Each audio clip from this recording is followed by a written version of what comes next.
দেড় দশক পর অনুষ্ঠিত হচ্ছে নওগাঁ জেলা বিএনপির দ্বিবার্ষিক সম্মেলন। ভার্চুয়ালি বক্তব্য দিচ্ছেন তারেক রহমান। নেতাকর্মীদের মাঝে উৎসবের আমেজ।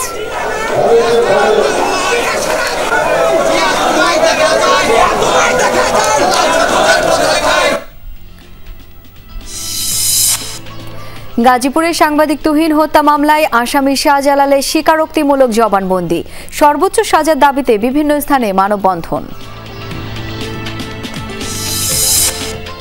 নরসিংদীতে বেসরকারি হাসপাতাল থেকে চুরি হওয়ার 12 ঘণ্টা পর নবজাতক উদ্ধার, জড়িত নারীকে আটক করেছে পুলিশ। খানাখন্দে ভরা খুলনা সাতক্ষীরা মহাসড়কে যাত্রী ভোগান্তি, প্রায়ই ঘটছে দুর্ঘটনা। একই চিত্র মোংলা মহাসড়কেও। কিন্তু অবহেলিত, এখানে গাড়ির চাপ যে হারে বাড়ছে সেই হারে কিন্তু রাস্তার স্পেস নাই। এই রোডে রেগুলারই বর্তমানে অ্যাক্সিডেন্টের হার বাড়ছে। টানা বৃষ্টিতে রূপগঞ্জের অন্তত 40 গ্রামে জলাবদ্ধতা, ছড়াচ্ছে রোগবালাই।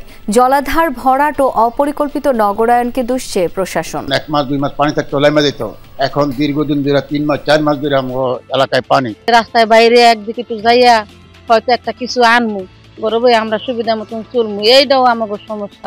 মঙ্গল দিয়ে আমরা জায়গায় জায়গায় থাকতেছি, অনেকে আমরাই বাঁচুন না গরু বাঁচে।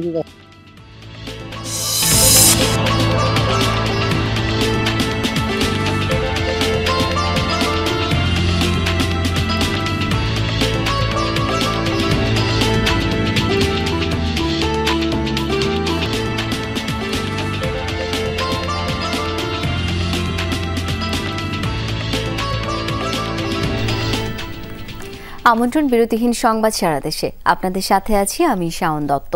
এতক্ষণ শিরোনামগুলো দেখছিলেন। দর্শক, নওগাঁ জেলা বিএনপির দ্বিবার্ষিক সম্মেলনে ভার্চুয়ালি যুক্ত হয়ে প্রধান অতিথির বক্তব্য রাখছেন দলের ভারপ্রাপ্ত চেয়ারম্যান তারেক রহমান।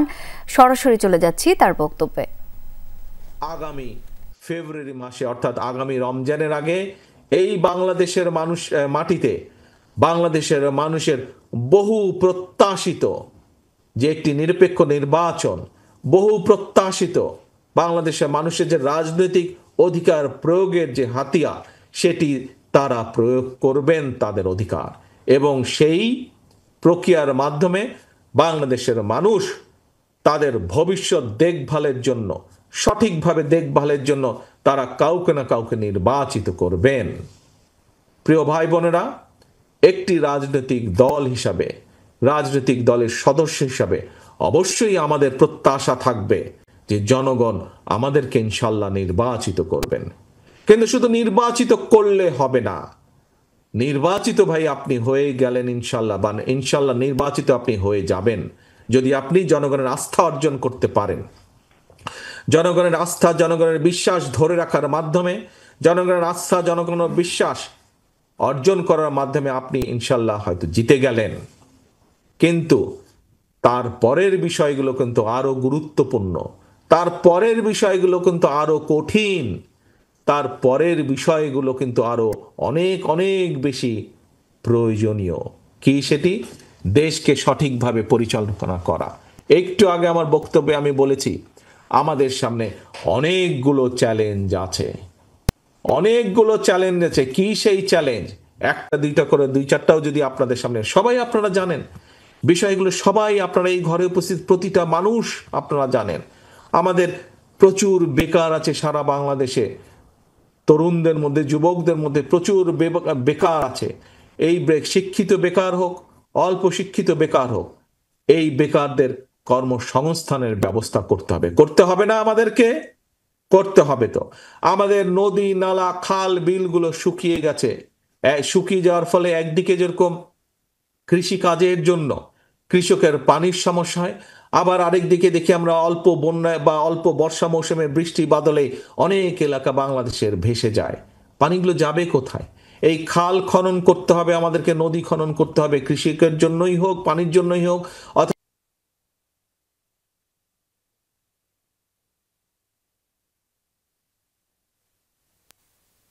পড়ালেখা করছে। আপনারা কম বেশি প্রত্যেকেই এই ব্যাপারে আপনারা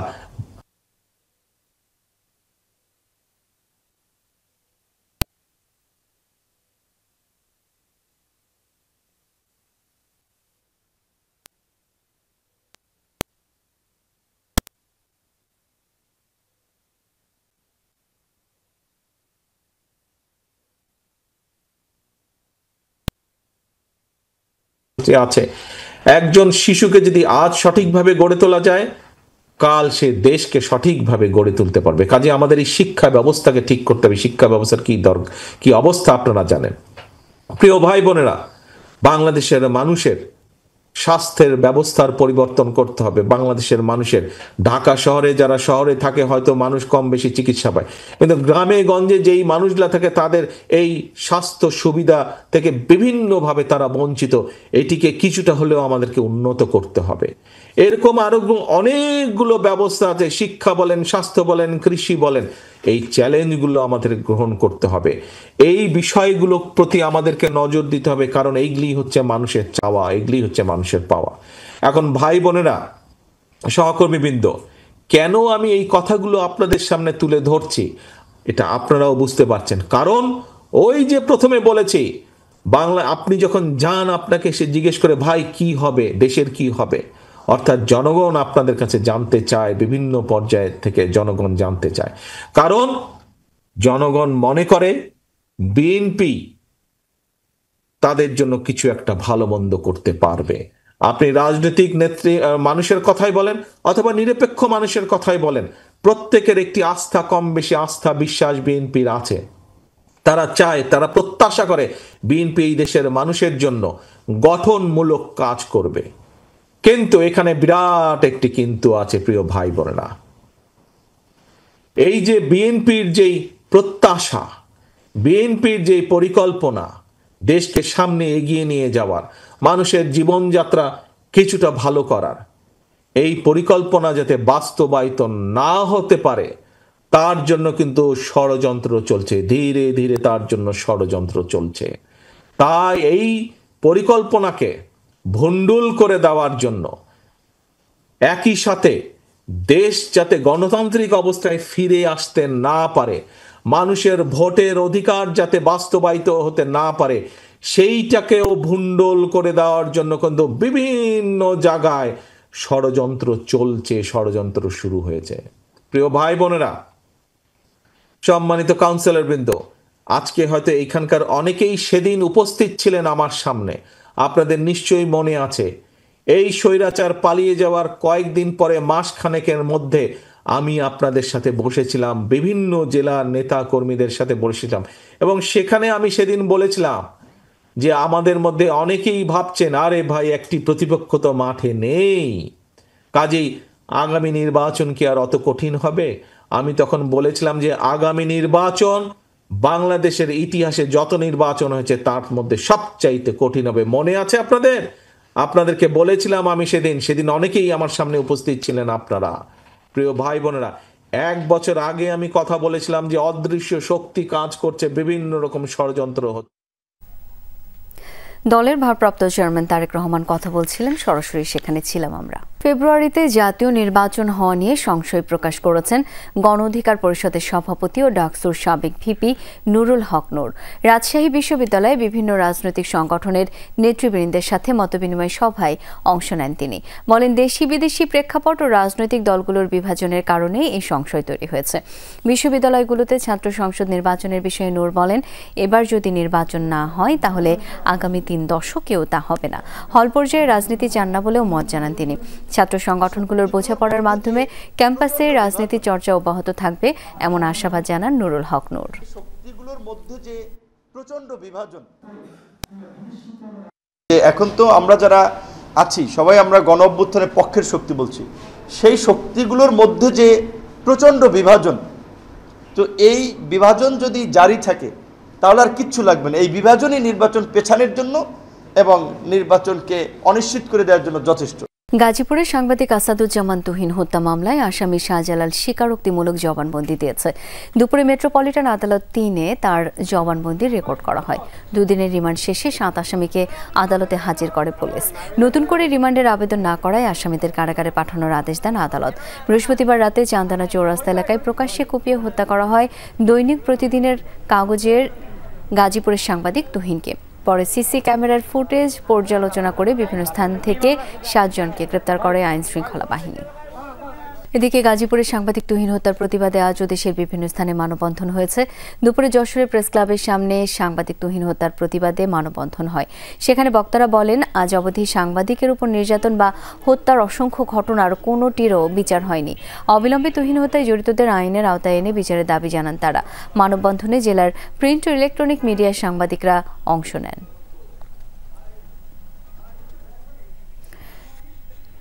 সাংবাদিকদের পেশাগত নিরাপত্তা নিশ্চিত ও তুহিন হত্যার প্রতিবাদে মানববন্ধন হয়েছে ব্রাহ্মণবাড়িয়ায়। সকালে প্রেস ক্লাব প্রাঙ্গণে সাংবাদিক ইউনিয়নের উদ্যোগে আয়োজিত মানববন্ধনে বক্তারা বলেন, তুহিনকে যেভাবে হত্যা করা হয়েছে তা স্বাধীন সাংবাদিকতার উপর সরাসরি আঘাত। এই হত্যার বিচার না হলে আগামীতে সাংবাদিকদের নিরাপত্তা আরও হুমকির মুখে পড়বে। তুহিন হত্যার প্রতিবাদ ও খুনিদের বিচার দাবিতে মানববন্ধন হয়েছে কুড়িগ্রামেও। দুপুরে প্রেস ক্লাবের সামনে মানববন্ধনে অংশ নেন জেলার সকল প্রিন্ট ও ইলেকট্রনিক মিডিয়ার সাংবাদিকরা। এ সময় বক্তারা তুহিন হত্যার বিচারের পাশাপাশি সারা দেশে সাংবাদিকদের নিরাপত্তা নিশ্চিতের দাবি জানান। একই দাবিতে গাইবান্ধাতেও মানববন্ধন ও সমাবেশ হয়েছে। দুপুরে শহরের ডিবি রোডে সচেতন নাগরিক ও জেলা বিএনপির উদ্যোগে মানববন্ধন হয়। বক্তারা বলেন, বর্তমান সরকার আইন শৃঙ্খলা রক্ষা করতে ব্যর্থ হওয়ার কারণে দেশে মানুষ নিরাপত্তাহীন হয়ে পড়েছে। নরসিংদীর একটি বেসরকারি হাসপাতাল থেকে চুরি যাওয়ার 12 ঘণ্টা পর উদ্ধার হলো একদিন বয়সী নবজাতক। চুরির দায়ে এক নারীকে আটক করেছে পুলিশ। জানানো হয়, অভিভাবকদের অভিযোগের ভিত্তিতে নেওয়া হবে পরবর্তী আইনি পদক্ষেপ। চুরি হওয়ার 12 ঘণ্টা পর বুকের মানিককে কাছে পেয়ে পরম যত্নে আগলে রেখেছেন গর্ভধারিণী। রোববার দুপুরে নরসিংদীর ন্যাশনাল হেলথ কেয়ার হাসপাতালের কেবিন থেকে চুরি হয় শরীফ মিথিলা দম্পতির একদিনের নবজাতক। পুরো পরিবার দিশেহারা হয়ে পড়ে। মহিলা মানে কিভাবে বাচ্চারা নিছে, কিন্তু ডাক্তার এবং নার্স কিন্তু তারা তথ্য তালাবি করছে না। আবার বড় হাসপাতালের ভিতরে তারা ঢুকতে দেয় না। হারা কইতাছে যে পারমিশন লাগবে ঢুকতে, তাইলে তাগর হাসপাতালের ভিতরে ঢুকতে যদি পারমিশন লাগে, বাচ্চাটা চুরি হয়েছে এই সময় পারমিশন তাগর কই আছে। হাসপাতালের সিসিটিভি ফুটেজ বিশ্লেষণ করে এক নারীকে শনাক্ত করে পুলিশ। তার নাম ফাতেমা বেগম। পরে রায়পুরা উপজেলার রাজবাড়ী গ্রামে তার বাবার বাড়িতে অভিযান চালিয়ে ফাতেমাকে আটক করা হয়। নবজাতককে ফেরানো হয় বাবা মায়ের কোলে। এ বিষয়ে অভিযোগের ভিত্তিতে পরবর্তী আইনি পদক্ষেপ নেওয়া হবে বলে জানিয়েছে পুলিশ। 1:30টার দিকে আমরা রায়পুরা থানাধীন বাচ্চাটিকে আমরা উদ্ধার করি এবং যে মহিলা বাচ্চাটিকে নিয়ে গেছে ওই মহিলা সহ আমরা ভিতরে স্বামীর চাপ ছিল যে বাচ্চা লাগবে, এই কারণে এটা নিয়ে গেছে বলে জানলাম। আলহামদুলিল্লাহ বাচ্চা পাইছি, বাচ্চা সুস্থ আছে, আমাদের কাছে আছে বাচ্চা এবং বাচ্চার মাও ভালো আছে। আমাদের প্রতিষ্ঠান থেকে এখনো কোনো আইনি পদক্ষেপ নিয়ে নেয়, আমরা পদক্ষেপ নেব, আমরা থানাতে যাব। হাসপাতাল থেকে নবজাতক চুরির ঘটনা নতুন নয়, তাই কর্তৃপক্ষকে আরও বেশি সচেতন হওয়ার আহ্বান শিশুর স্বজনদের। সাইফ আহমেদ, যমুনা নিউজ।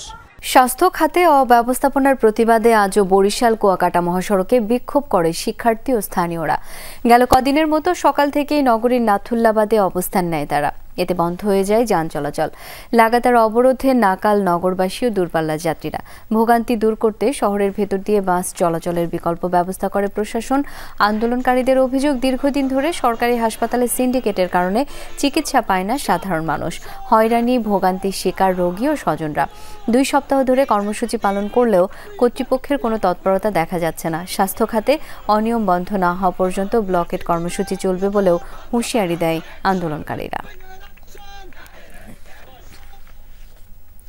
এদিকে স্বাস্থ্য খাত সংস্কারে আন্দোলনকারীদের দাবির সাথে স্বাস্থ্য উপদেষ্টা সহ সংশ্লিষ্টরা একমত বলে জানিয়েছেন বরিশাল শেরে বাংলা মেডিকেলের পরিচালক ব্রিগেডিয়ার জেনারেল ডাক্তার AK মশিল মনির।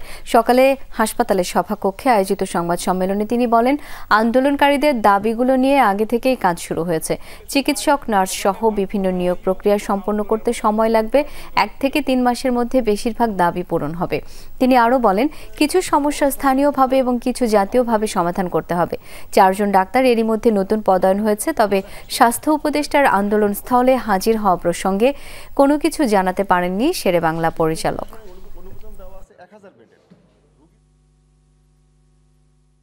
আমাদের একটা সুযোগ এসছে, আমরা কিন্তু যে পরিমাণ আশ্বাস পেয়েছি আমাদের ঊর্ধ্বতন মহল থেকে, আমি বিশ্বাস করি, আমি আপনাদের কথা দিতে পারি যে অবশ্যই আমরা অ্যাডভান্টেজ অনেক অন্য মেডিকেলের তুলনায় বেশি পাবো, অনেক বেশি পাবো।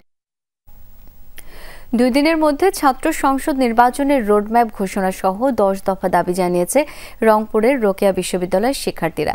রোববার রাতে ক্যাম্পাসে সংবাদ সম্মেলন করেন শিক্ষার্থীরা। এ সময় জুলাই আন্দোলনের সময় হামলাকারী শিক্ষক আর কর্মকর্তা-কর্মচারীদের স্থায়ীভাবে বহিষ্কারের দাবি জানান তারা। পাশাপাশি সিন্ডিকেটে পাশ হওয়া বহিষ্কারাদেশপ্রাপ্ত শিক্ষক কর্মকর্তা-কর্মচারীদের তালিকা প্রকাশ, শহীদ আবু সাহিদ হত্যাকারীদের গ্রেপ্তার সহ 10 দফা দাবি উত্থাপন করা হয়। সংবাদ সম্মেলনে অভিযোগ করা হয় বর্তমান প্রশাসনের নির্লিপ্ততায় জুলাই আন্দোলনের স্পিরিটকে ব্যাহত করছে। শুধুমাত্র ছাত্র সংসদের বিষয়টি আগামী 2 দিনের মধ্যে রোডম্যাপ ঘোষণা করতে হবে। এইটার জন্য আমরা 2 দিন বিশ্ববিদ্যালয় প্রশাসনকে আলটিমেটাম দিচ্ছি। আর বাকি যে 9টি আছে, কালকের মধ্যে বিশ্ববিদ্যালয় প্রশাসনকে এ ব্যাপারে অফিসিয়ালি জবাব শিক্ষার্থীদেরকে দিতে হবে। খুলনা সাতক্ষীরা মহাসড়কটির দৈর্ঘ্য 64 কিলোমিটার। ভোমরা স্থলবন্দর সংযোগ এই পথের 0 পয়েন্ট থেকে ডুমুরিয়া উপজেলার 18 মাইল পর্যন্ত পড়েছে খুলনার মধ্যে, দূরত্ব 33 কিলোমিটার। ওই সড়কের প্রশস্তকরণ ও পুনর্নির্মাণ কাজ শুরু হয় 2018 সালে, শেষ হয় 2020 সালের জুনে। শুধু খুলনা অংশের প্রকল্পের ব্যয় ধরা হয় 160 কোটি টাকা। তবে পুনর্নির্মাণের 5 বছরেই মহাসড়কটির বেহাল দশা। সড়ক নির্মাণে দুর্নীতি হয়েছে উল্লেখ করে এর সঙ্গে জড়িতদের শাস্তির আওতায় আনার দাবি জানিয়েছেন খুলনার নাগরিক নেতারা। এই দৃশ্য দেখে সহজেই বোঝা যায় কতটা বেহাল খুলনা সাতক্ষীরা মহাসড়ক। খুলনা শহরের পার্শ্ববর্তী 0 পয়েন্ট থেকে ডুমুরিয়ার 18 মাইল পর্যন্ত 33 কিলোমিটার খুলনা সড়ক বিভাগের আওতায়।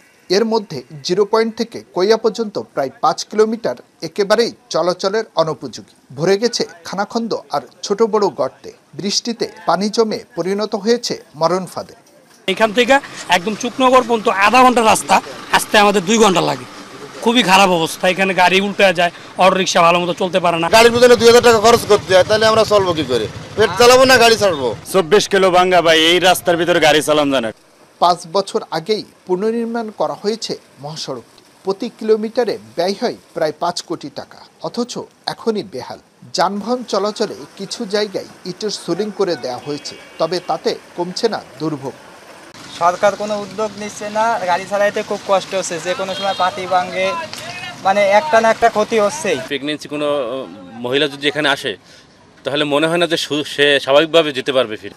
শুরু থেকেই কাজের মান নিয়ে প্রশ্ন ছিল সাধারণ মানুষের। অনিয়মে জড়িতদের শাস্তির দাবি নাগরিক নেতাদের। এই রাস্তাটা তৈরি হয়েছে এতই নিম্নমানের যে কথা বললেন, এখন যেন মনে হয় ওটা জায়গায় জায়গায় পুকুর হয়েছে, খালও তৈরি হয়েছে। এত দ্রুত যে ধ্বংস হয়ে গেল, নষ্ট হলো, তার জন্য তারা দায়ী। তদন্তপূর্বক তাদের শাস্তিও দাবি করে।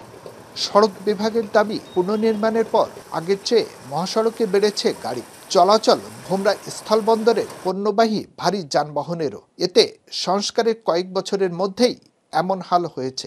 পদ্মা ব্রিজ যখন হয়, এখানে যানবাহন আমরা যেটা দেখছি নর্মালি 10 থেকে 15% বাড়ে। 10 থেকে 15%-এর জায়গায় এটা এখন প্রায় 60% বেড়ে গেছে। এই রাস্তার যে ফাউন্ডেশন যে নেচারে তৈরি করা হয়েছিল, সেই নেচারের ফাউন্ডেশন দিয়ে এই লোডটা আসলে কখনোই এটা নেওয়া সম্ভব না। আমি এখন দাঁড়িয়ে আছি খুলনা সাতক্ষীরা মহাসড়কের 0 পয়েন্ট এলাকায়। খুলনার ব্যস্ততম এই সড়কটি নির্মাণ হয়েছে মাত্র 5 বছর আগে, অথচ এখনই চলাচলের অনুপযোগী হয়ে পড়েছে। এই সড়কটি প্রতি কিলোমিটারে খরচ হয়েছে প্রায় 5 কোটি টাকা। এত দ্রুত সড়কটি নষ্ট হয়ে যায়, খুলনার সাধারণ মানুষের কাছে প্রশ্ন উঠেছে, এই টাকা গেল কোথায়? শেখ আল এহসান, যমুনা নিউজ, খুলনা। দক্ষিণ পশ্চিমাঞ্চলের বাণিজ্যিক প্রবেশদ্বার খুলনা মোংলা মহাসড়ক। অন্যতম সামুদ্রিক বন্দর মোংলার সাথে দেশের নানা প্রান্তের সড়ক পথে যোগাযোগ হয় এই মহাসড়ক দিয়ে। অথচ খানাখন্দে ভরপুর আর অপ্রশস্ত সড়কটিতে দুর্ভোগ নিত্যসঙ্গী। দুর্ঘটনায় হয় প্রাণহানিও। চলতি বছরের 7 মাসে ঝরেছে 13 জনের প্রাণ। অত্যন্ত গুরুত্বপূর্ণ এই মহাসড়কটির সংস্কার ও প্রশস্তকরণের দাবি যাত্রী চালকদের।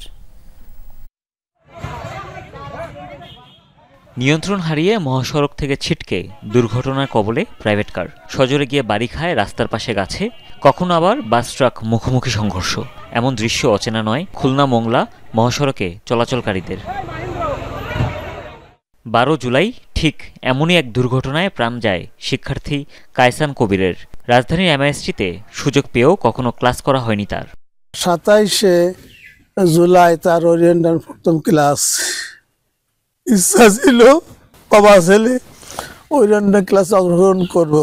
আমি সবাইকে বলি রাস্তায় অবস্থান এরকম না থাকে, আমার কায়সান যেভাবে চলে গেছে এই জন্য আর কোনো কায়সান এভাবে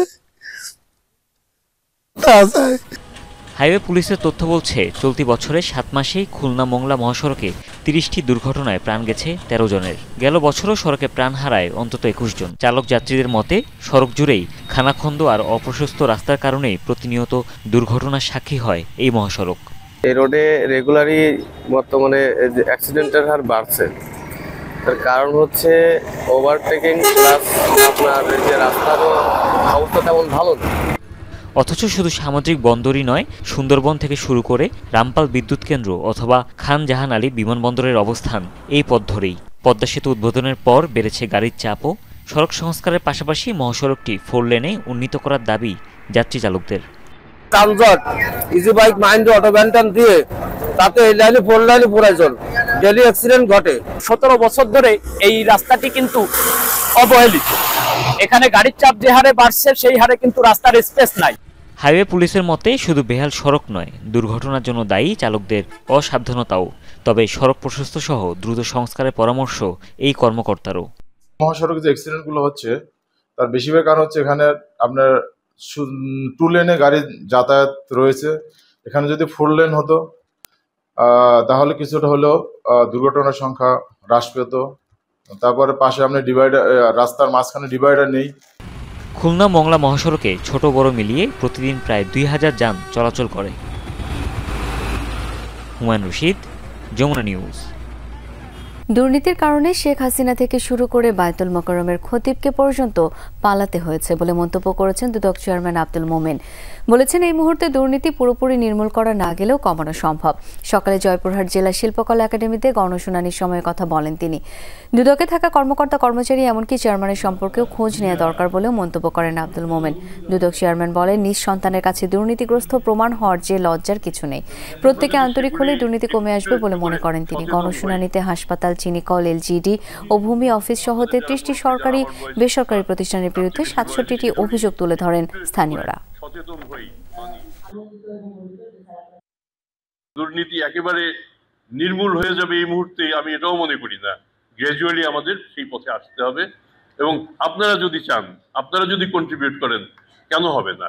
আমার মনে হয় নিজের সন্তানের কাছে দুর্নীতিগ্রস্ত প্রমাণিত হওয়ার চেয়ে বড় লাঞ্ছনা, বড় পরিতাপ আর বোধহয় কিছু নেই। ভয়াবহ জলাবদ্ধতার কবলে রূপগঞ্জের অন্তত 40টি গ্রামের মানুষ। কয়েকদিনের টানা বৃষ্টিতে জমেছে পানি। পানিবন্দী বাড়িঘর, রাস্তাঘাট, দেখা দিয়েছে রোগবালাই।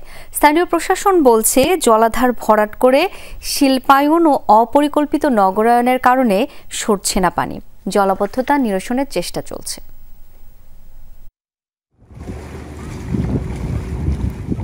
এ যেন জলে ভাসা জীবন, চারদিকেই পানি, ডুবে আছে বাড়িঘর, রাস্তাঘাট। জলাবদ্ধতার এমন চিত্র রাজধানী ঘেঁষা রূপগঞ্জে। পানিবন্দী কাঞ্চন ও তারাবো পৌরসভা, গোলাকান্দাইল, মুড়াপাড়া ও ভুলতা ইউনিয়ন সহ অন্তত 40টি গ্রামের লাখো মানুষ। একসময় সবুজে ঘেরা ছিল এসব এলাকা, চাষাবাদ করতেন স্থানীয়রা। এখন বর্ষা মানেই জলাবদ্ধতা, খালবিল ভরাট করে নগরায়নের প্রভাব পড়েছে। জমে আছে কয়েকদিনের টানা বৃষ্টির পানি, কর্মহীন মানুষ। আগে পরে মনে করেন 1 মাস 2 মাস পানি থাকতো, লাইমা যেত। এখন দীর্ঘদিন ধরে 3 মাস 4 মাস ধরে আমার এলাকায় পানি। এই যে আমাদের ঘরটাই দেখুন, তার কিন্তু আস্তে আস্তে ডাবতেছে। মঙ্গল দিয়ে আমরা জায়গায় জায়গায় থাকতেছি, মানে কামড়াই বাসুন না গরু বাসুন। কাদের দেখতে অসুবিধা হয়, কাদের থেকে আইতে অসুবিধা হয়। কোথাও হাঁটু সমান পানি, কোথাও তারও বেশি। ডুবে আছে রাস্তাঘাট, দোকানপাট।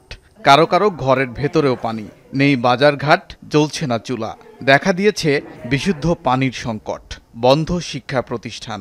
রাস্তায় বাইরে একদিকে একটু যাইয়া হয়তো একটা কিছু আনমু, গরবে আমরা সুবিধা মতন চলমু, এইটাও আমাকে সমস্যা। চাল নাই, ভাত নাই, খাইতে কষ্ট। হাড়ের উপরে এই যে বাচ্চা কতক্ষণ পর পরেই পানিতে পড়ে যায়।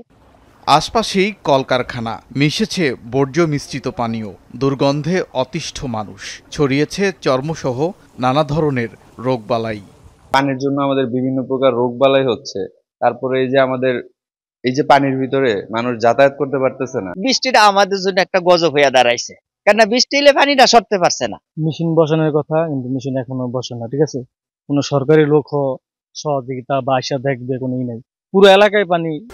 ৮০ ও ৯০-এর দশকে এ অঞ্চলের কৃষিকাজের সুবিধায় অগ্রণী সেচ প্রকল্পের আওতায় বন্যা নিয়ন্ত্রণ বাঁধ নির্মাণ করা হয়। ধীরে ধীরে শিল্পায়ন আর পূর্বাঞ্চল কেন্দ্রিক নগরায়নের ঢেউ বদলে দিয়েছে সব। আমরা পানি উন্নয়ন বোর্ডকে 4 বার চিঠি দিয়েছি ডিমার্কেশন করে দেওয়ার জন্য, তারা স্টিল নাও করেনি।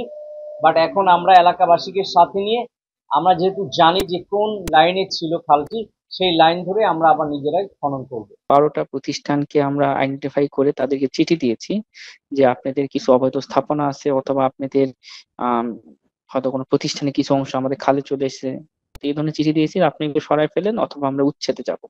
জলাবদ্ধতার স্থায়ী সমাধানের জন্য মন্ত্রণালয়ের সমন্বিত উদ্যোগ জরুরি বলে জানিয়েছেন কর্মকর্তারা।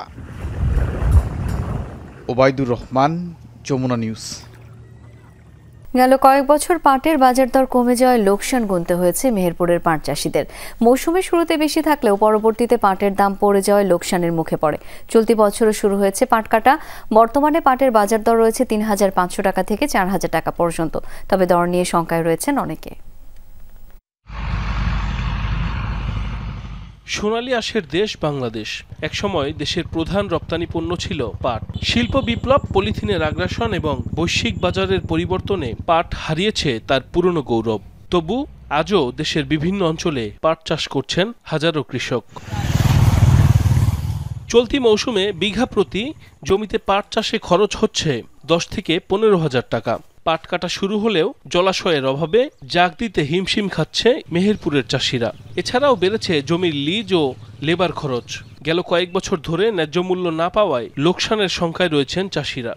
ঝড়ে ভেঙে চুরি এসব একদম তছনছ করে দিয়ে গেছে। বিঘে বিঘে কাটতে 8টা-10টা মুনিশ লেগে যাচ্ছে। পানি তো ময়লা হয়েছে, পানি তো ধরেন পাট জাগ দিলাম, এ ধরে পানি দিয়াতে কুমা হয়ে থাকলো। পাট পড়ি পানি হয়ে যাচ্ছে আলকাতরা। এখন চলছে আপনার হয়তো 3500-3800 শুনতে চলছে, মানে শোনাশুনি শুনছি চলছে। এই দাম থাকলে চাষিদের লাভ হবে, হয়তো অল্প সীমিত লাভ হবে। ব্যবসায়ীরা বলছেন সিন্ডিকেটের মাধ্যমে পাট গুদামজাত করায় ক্ষতিগ্রস্ত হচ্ছে প্রান্তিক চাষি এবং ফরিয়ারা। বাজার দর নিয়ন্ত্রণে থাকলে লাভের আশা তাদের। পাট পানি কিছু পড়েছে, কাটছে, মাঠে কাটাকাটি চলছে। এখন যদি দাম যে বাজার এখন শোনা যাচ্ছে, এই বাজার যদি ভালো থাকে তো চাষিদের কিছু লাভবান হতে পারে। দাম নিয়ে একটু শঙ্কায় আছে, দেখা যাক দাম যদি সরকার দেয় তাইলে হবে। পাটের রং ও গুণগত মান ধরে রাখতে চাষিদের বিভিন্ন পরামর্শ দিচ্ছে কৃষি সম্প্রসারণ অধিদপ্তর। সম্প্রতি বেশ বৃষ্টি হওয়ার কারণে আমাদের যে জলাভূমিগুলো আছে সেখানে বেশ পানি জমেছে। কৃষক ভাইগণ ইতিমধ্যে পাট কাটা শুরু করেছেন। আমাদের মেহেরপুর জেলায় বর্তমানে প্রায় 20% পাট জমি পাট কাটা হয়েছে। কৃষকদেরকে পরামর্শ দেব, তারা পাট কেটে যখন জাগ দেবেন, জাগ দেওয়ার আগে পাটের যে পাতা সে ঝরিয়ে নেবেন। তারপরে যে জলাশয়ে জাগ দেবেন, সেই জলাশয়ে পাট নিয়ে তারা এই পাটের উপর জাগের উপরে কোনো অবস্থায় মাটি দেবেন না। চলতি বছর জেলায় 17,655 হেক্টর জমিতে পাট চাষ হয়েছে। সাইফ আহমেদ, যমুনা নিউজ।